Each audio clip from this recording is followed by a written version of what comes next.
The main thrust of the Israeli ground forces is directed against heavily populated agglomerations and the defensive positions of the Lebanese army.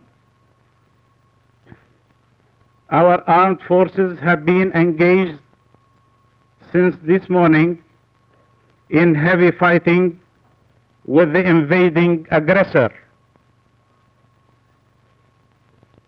There is vast destruction and many casualties. Mr. President, it is high time we believe that this Council should take a positive, decisive action against the aggression of Israel.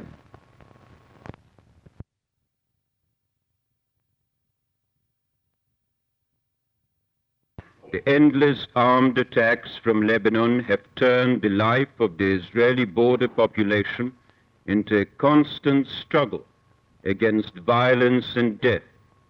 The inhabitants of the border villages and towns have become the main targets of murderous assaults.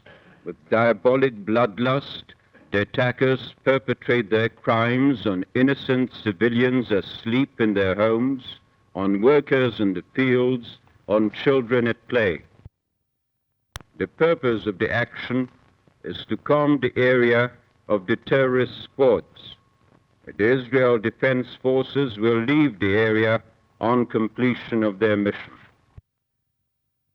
The present conflict will be resolved when all parties to it restore the ceasefire and engage in negotiations for peace.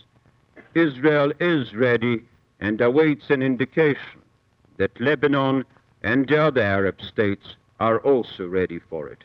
Thank you, Mr. President.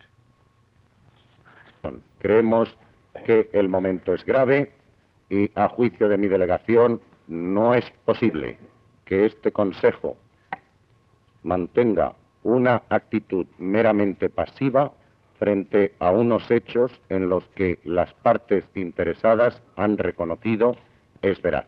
Muchas gracias, señor presidente.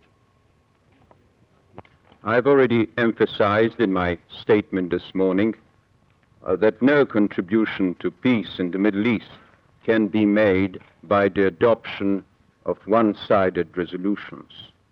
I've also informed the Council that the Israel action has been terminated and that Israel is already in the process of withdrawing its forces from Lebanese territory. Now, in these circumstances, the draft resolution proposed by the representative of Spain.